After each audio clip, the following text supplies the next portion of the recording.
우리 주보의 그 말씀과 옆에 있는 우리 이미지와 제가 설명들 함께 참조해 가시면서 로마서 말씀이 상당히 복잡하고 어렵기 때문에 함께 잘 이해해 주시면서 따라와 주시면 좋겠습니다.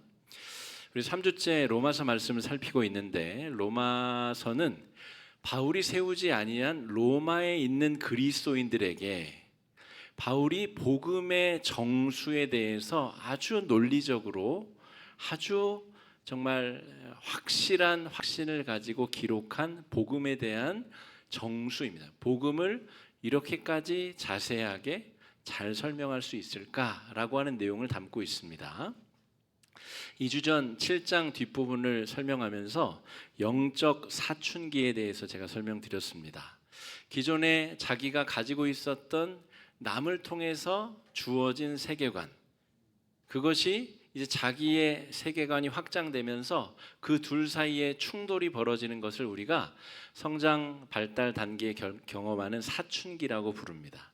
영적인 것도 똑같은 일이 벌어지게 되는데, 당시에 초기의 그리스도인들은 유대교 율법이라고 하는 평생을 그 세계관 속에서 살아가던 사람들이 30대의 사람들은 30년 동안, 50대의 사람들은 50년 동안, 70세, 80세는 7, 80년 동안이나 유대교 율법의 세계관에 살던 사람들이 예수님의 십자가 사건과 부활 승천 성령 강림 사건을 통해서 전혀 다른 새로운 자격이 주어지게 되었고, 그 세계관으로 세상을 바라보다 보니까 이전에 살던 삶과 충돌이 일어나게 된 것이죠. 그래서 내가 하나님의 자녀의 자격을 얻었으나 여전히 죄의 유혹에 시달리고 있는 자신의 내면의 갈등을 바울이 7장에서 설명하였습니다. 그리고 지난주 이제 8장에서는 성령과 동행하며 살아가는 삶의 그 의미와 가치를 바울이 설명했죠. 그런 갈등이 있는데 성령께서 우리 안에 내주하시며 살아가시기 때문에 그 성령과의 만남과 교제 가운데 감당할 수 없는 힘과 능력을 주신다는 겁니다. 근근히 살아가는 게 아니라 넉넉히 살아나고 또 살아내고 남을 만큼의 힘과 능력을 성령께서 주신다는 것이죠. 이것을 제가 잉여 에너지, 남는 힘이라고 설명드렸습니다. 자기 자신의 신앙생활을 점검해 볼 필요가 있습니다. 어저께도 우리 성경학교 준비하느라 허그마을 우리 교역자들, 간사님들, 교사들이 모여가지고 이런저런 준비들을 하더라고요. 자, 그들이 토요일 날 그 바쁘고 좋은 시간 모여가지고 다음 주 성경학교를 준비하는데, 가기 싫은데 내가 교사니까 억지로 가야지, 오라고 하니까 내가 마지못해서 가야지, 그렇게 근근히 신앙생활 하는 게 아니라 하나님께서 나에게 주신 은혜, 내 안에 샘솟도록 부어주시는 에너지원이 폭발하면서 그 사랑의 에너지를 가지고 자발적 섬김으로 나왔는가, 남이 볼 때는 알 수 없어요. 저는 모르겠더라고요, 우리 교사들이 어떤 마음으로 나왔는지. 그러나 자기 자신은 알죠. 내 안에 성령께서 주시는 샘솟는 에너지가 있는지, 차오르고 있는지, 내 밖으로 쏟아져 나가고 있는지 자기는 안다는 말입니다. 자, 오늘 말씀은 성령과 더불어 살아가는 그 삶 가운데 여전히 우리가 빚진 자로서 살아가고 있는 어리석은 모습은 없는가라고 하는 것이죠. 인간은 유한한 삶을 살기 때문에 유한한 삶 속에, 유한한 자원 속에서 끊임없이 무언가를 보충하고 채워 넣으면 내가 더 좋아질 것이다, 더 완전해질 것이다 라고 하는 착각을 하면서 살아갑니다. 게다가 유한한 환경에서 우리 각자가 그런 행위를 벌이기 때문에 끊임없이 남의 것을 빼앗거나 남을 짓밟고서라도 나의 것을 채워야만 된다라고 하는 착각에 빠지게 됩니다. 그 과정에서 반드시 죄를 짓게 됩니다.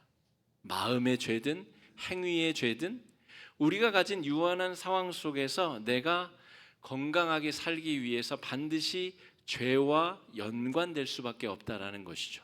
그런데 나의 노력으로는 이 죄로부터 벗어날 수 있는 길이 없습니다. 그런데 예수님께서 그 빚을 대신 갚아주신 것이죠. 하나님이 인간이 되셔서 하나님의 목숨값을 지불하셔서 내가 지불해야 될 죄의 대가를 예수님께서 대신 갚아주신 것입니다. 이제는 우리가 죄의 굴레에 매여서 살지 않아도 될 수 있는 특별한 자격을 얻게 되었다는 것입니다. 빚쟁이로부터 우리가 해방되었는데 여전히 내가 빚진 사람처럼 살아간다면 그게 얼마나 어리석은 태도겠어요? 그런데 성령이 내주하시는, 성령 강림과 내주하심을 경험하는 사람들 중에도, 성도들 중에도 여전히 성령이 내주하지 않은 것처럼 빚독촉에 시달리는 사람처럼 살아가는 성도들이 존재한다는 것입니다. 바울이 오늘 로마서 8장 12절에서 17절까지 이야기하고 싶은 내용의 주제가 그것입니다.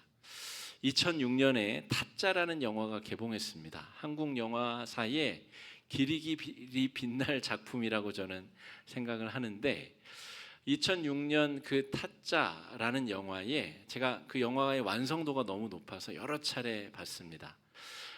에피소드로 등장하는 사람이 나옵니다. 대학 교수인데 노름판에 빠진 거죠. 그래서 막 화투를 치는 게 너무 재밌어서 자기 딸의 수술 비용까지도 가져와서 지금 다 탕진하고 있는 겁니다. 근데 그 역할에 나오신 분이 제가 예전에 섬겼었던 교회의 장로님이세요. 대학로에서 연극을 오래 하셨던 장로님이신데 그 배역에 나왔습니다. 그런데 그 타짜들의 속에서 얼마나 그 사기꾼들이 돈을 울거먹으려고 기술을 부리고 사기를 치고, 근데 그 대학 교수가 딸의 수술 자금을 거기서 다 잃습니다. 그리고 이제 허탈하게 돌아가는 길에 그 영화의 주인공인 고니가 이따마는 돈다발을 안겨줍니다. 너무 안타까운 거죠. 대학 교수라는 사람이 자기 딸의 수술비를 탕진하고 돌아가는 게 너무 아쉬워서 이거 가져가시고 절대로 다시 여기 오면 안 됩니다. 다시 돌아오면 제 손에 죽습니다. 라고 마지막 기회를 줍니다. 그런데 이 대학 교수가 어떻게 할까요? 다시 돌아옵니다. 그걸 가지고 다시 그 테이블에 앉아서 다 탕진하는 이야기가 펼쳐집니다. 여러분, 속임수가 난무하는 그 타짜들의 테이블에서 순진무구한 공부만 했었던 교수가 어떻게 이깁니까? 그런데 그 이길 수 있다라는 착각 속에 끊임없이 탕진하고 모든 것을 잃어버리다가 마지막 기회를 얻었어요.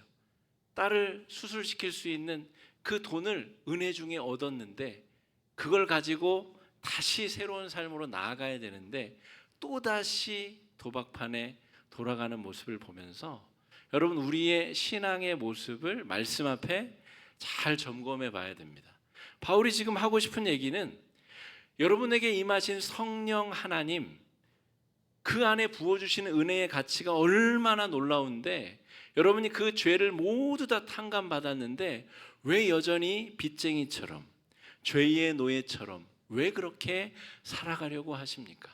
뭔가 단단히 잘못된 것 아닙니까? 라고 우리에게 경고하고 있는 것입니다. 12절 말씀 우리 같이 한번 읽어보겠습니다. 시작.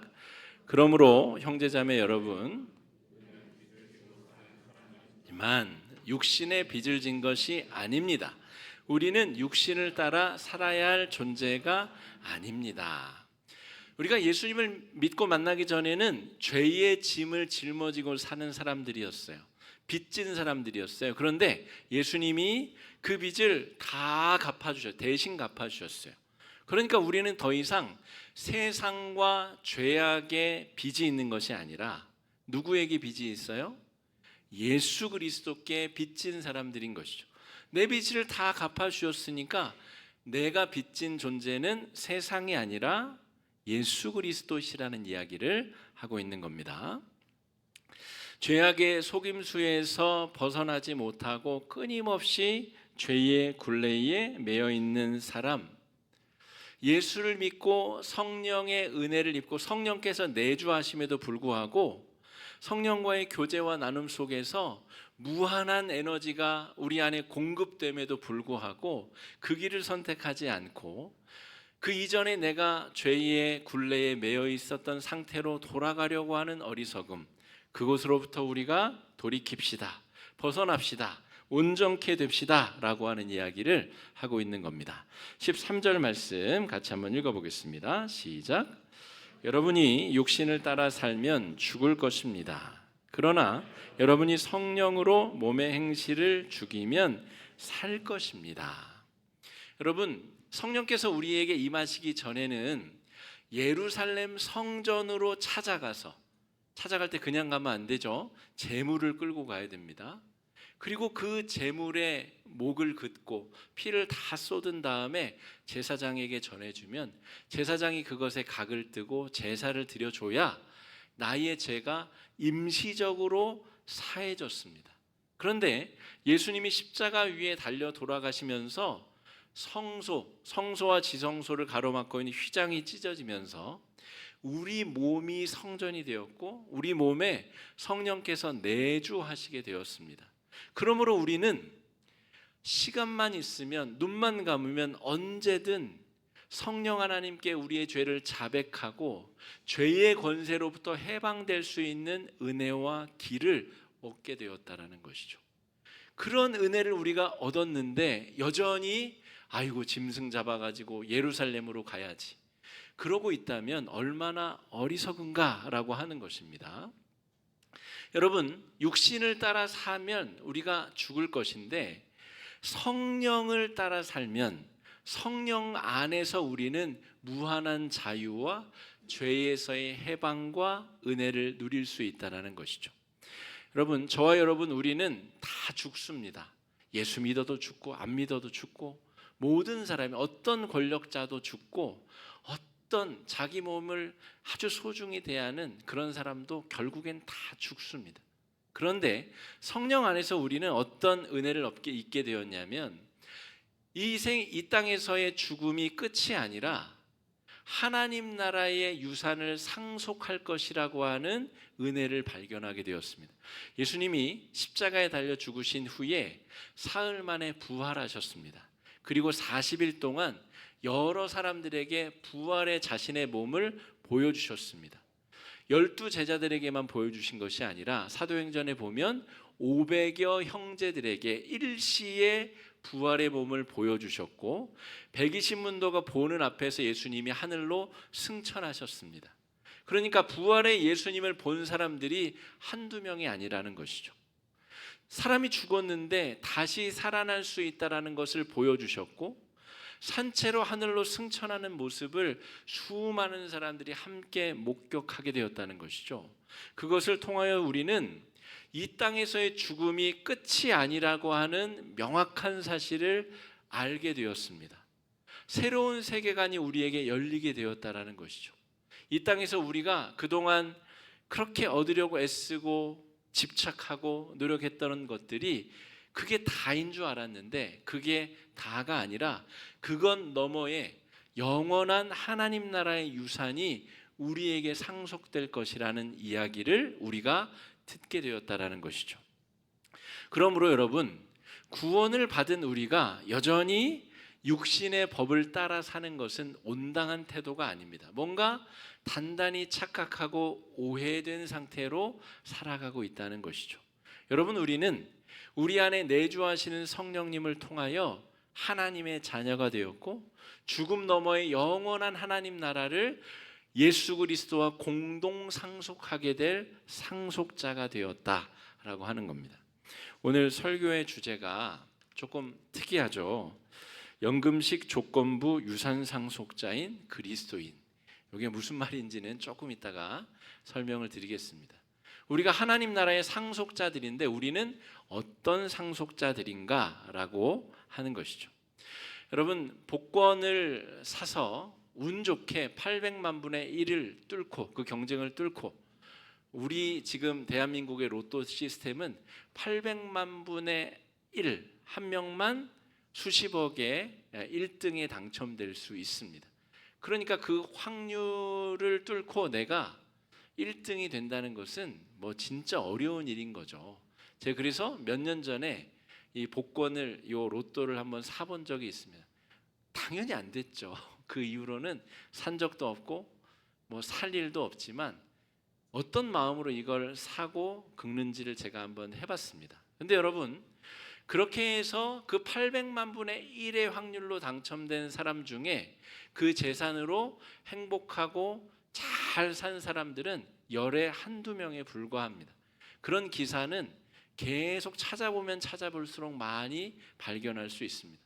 수십억 원의 재산을 받았는데 그 때문에 가족과 싸우고 친구들과 연이 끊어지고 재산 다 탕진하고 그동안 잘 살던 인생마저도 망가지는 사람들, 여러분 기사 검색만 조금만 해보면 어렵지 않게 우리가 찾아볼 수 있습니다.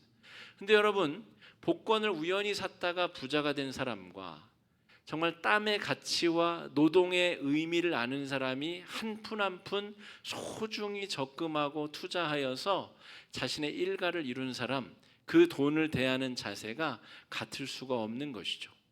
여러분, 우리에게 벌어진 십자가 은혜의 사건은 우리가 아무것도 한 것이 없습니다. 십자가 예수님께서 우리를 위해서 죽으실 때 내가 뭐라도 그분의 땀이라도 닦아드린 것이 아무 공로가 없습니다. 그 때문에 십자가의 은혜를 우리가 싸구려 복권처럼 여기게 되는 그런 딜레마에, 착각에 빠지게 될 수 있다는 것이죠. 우리가 아무 대가를 지불하지 않았다고 해서 십자가의 은혜가 무가치한 게 아닙니다. 싸구려 복권이 아니라는 것이죠. 그것은 하나님이 인간이 되셔서 인간으로 30년간 이 땅에 사시면서 하나님의 생명의 대가로 우리가 거듭난 삶을 살고 있는 겁니다. 우리가 오늘 숨쉬고 살고 있는 이유는 하나님의 생명을 대신하여 그분의 생명의 값어치만큼 우리가 살고 있는 것이죠. 여러분, 우리가 뭐라고 하나님의 자녀가 되는 자격을 얻습니까? 오늘 말씀에는 하나님을 아빠라고 부를 자격을 얻게 된 사람들이라고 부르는데, 여러분과 제가 우리가 뭐 대단한 사람이라고 그런 자격이 주어집니까? 우리 때문이 아니라 하나님께서 지불하신 그 가치가 너무 크기 때문에 그 가치 때문에 거듭난 사람들에게 그 자격이 주어진 겁니다. 우리가 대단해서가 아니라 그 대가로 지불한 하나님의 생명이 무한한 가치가 있기 때문에 우리가 그 엄청난 자격을 얻게 된 사람들이라는 것이죠. 여러분, 은혜를 싸구려로 여기는 사람들, 그냥 쉽게 죄짓고 쉽게 돌이키는 은혜를 싸구려 복권 취급하는 사람들에게는 성령의 법이 영향력을 미칠 수 없습니다. 성령의 은혜의 법이 영향력을 미치려면 성령께서 어떤 분이신지를 바르게 인식하고 성령께서 우리에게 행하신 일의 가치를 바르게 깨닫고 성령께 정말 감사하는 마음으로, 정말 겸손한 마음으로 나아가는 자가 성령의 법의 지배를 받는 사람들이라고 말할 수 있겠습니다. 드디어 연금식 조건부 유산 상속에 대해서 설명을 드리겠습니다. 우리나라는 자식 사랑이 좀 도가 넘치죠. 그래서 이런 법률이 있지만 이러한 법률로 유산을 상속하는 일이 거의 없습니다. 그런데 서구권, 미국이나 유럽에서는 연금식 조건부 유산 상속을 하는 일이 비일비재합니다. 제가 주로 영미권 소설을 보다가 이런 일들이 너무 많다는 것을 알게 되었는데, 이게 이런 겁니다. 내가 평생의 노력을 해서 수십억 원의 재산이 있어요. 그런데 저희 집에 5학년짜리 아들이 있잖아요. 근데 그 아들을 남겨두고 내가 이제 인생을 하직하게 되었어요. 이 수십억 원의 재산이 이 아이에게 갔을 때 이 아이의 인생을 혹시 망치게 되지는 않을까? 그래서 법률 대리인을 고용해서 그 사람에게 월급을 주면서 신탁을 하는 겁니다. 내 재산을 이 아이에게 20살이 되면 매월 200만 원씩 주시오. 30살이 되면 300만 원씩 주시오. 40살이 되면 더 큰 금액. 하지만 단서 조항, 조건부, 이 아이가 마약을 한다거나 이 아이가 감옥에 간다면 그 즉시로 그 재산은 내가 지정한 NGO 단체에 기부해야 됩니다. 이게 법적으로 명시가 되어서 위탁된 유산 말합니다. 이걸 말합니다. 그러므로 여러분, 우리가 하나님 나라를 상속받은 상속자들인데 일시불로 그 재산을 한꺼번에 상속받은 사람들이 아니라 연금식으로 조건부로 하나님 나라를 상속받은 사람들이라는 의미입니다. 바울이 지금 그 얘기를 하고 있는 거예요. 여러분이 하나님의 자녀가 되었고 여러분 마음속에 성령께서 내주해 계신데 여러분이 성령과 만날 마음도 없고 그분께 상의도 안 하고 기도도 안 하고 그분을 여러분이 홀대하고 싸구려 복권 취급한다면 여러분은 그 유산을 상속받을 자격이 없습니다. 성령의 법이 여러분의 삶에는 영향력을 미칠 일이 없습니다 라는 이야기를 하고 있는 거예요.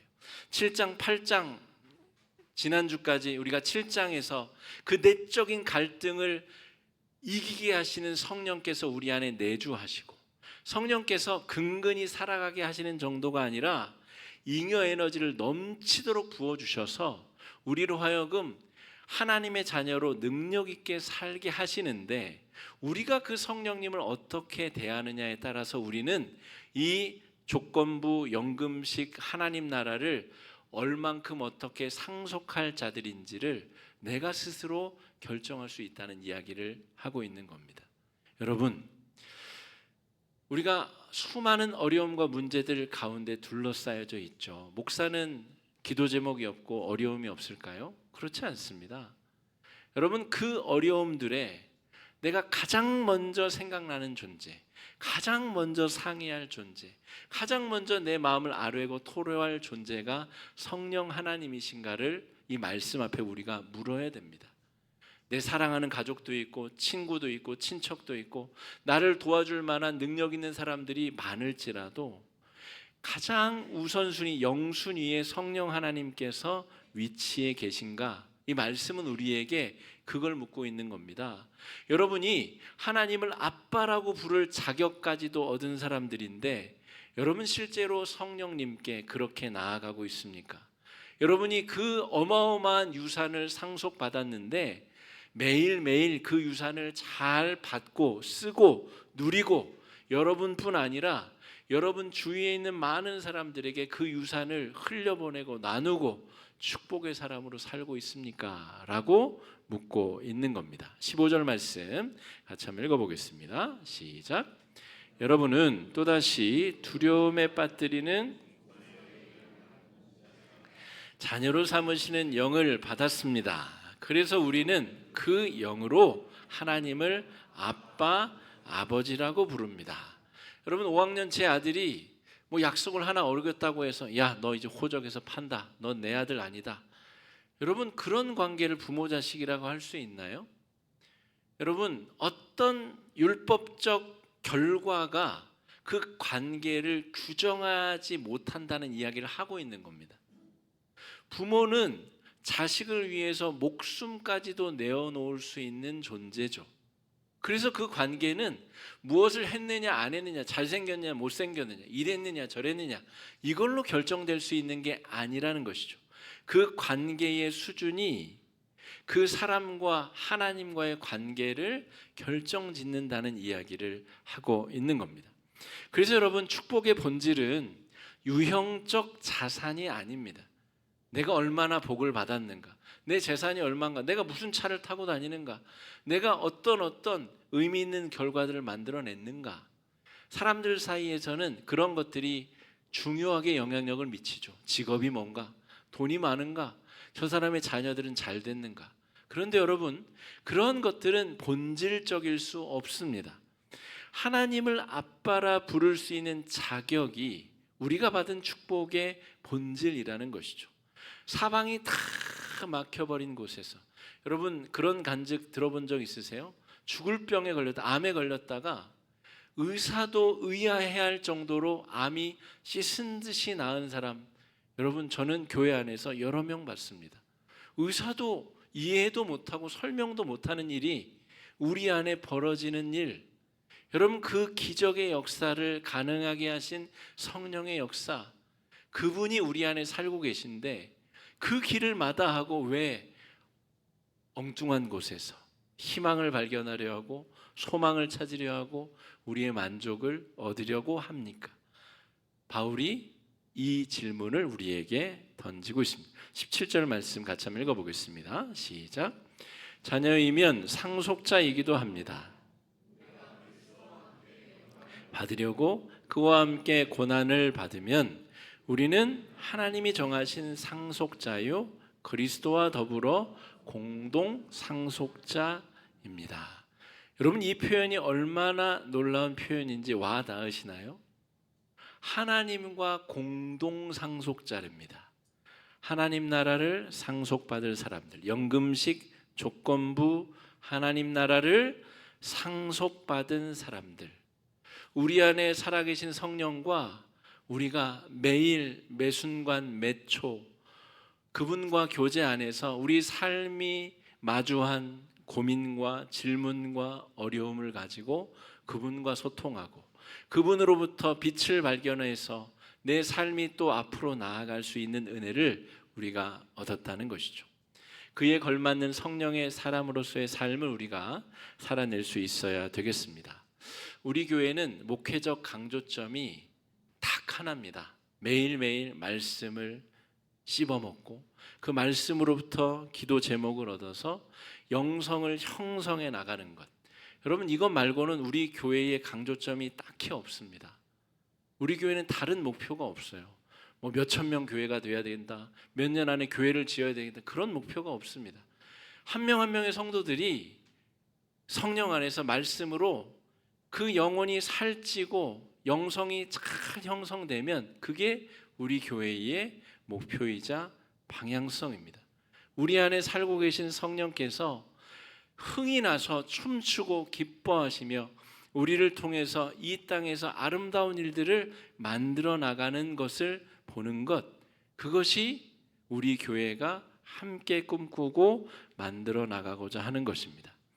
여러분, 하나님의 자녀로 우리가 부름을 받았고 하나님을 아빠라고 부를 수 있는 정말 천하에 없는 귀한 자격을 우리가 얻게 되었습니다. 그 자격을 돌아오는 주에도 여러분 100번, 1000번, 10,000번씩 행사하시고 하나님을 아빠라고 부르시고 도와달라고, 살려달라고, 나의 삶을 이끌어달라고, 인도해달라고 요청하고 기도하고 죄사함을 얻고 은혜를 경험할 수 있는 그런 은혜의 한 주가 되시기를 주의 이름으로 축복합니다.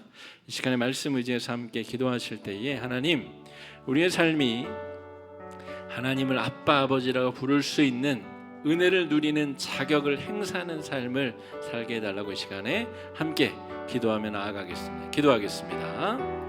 사랑해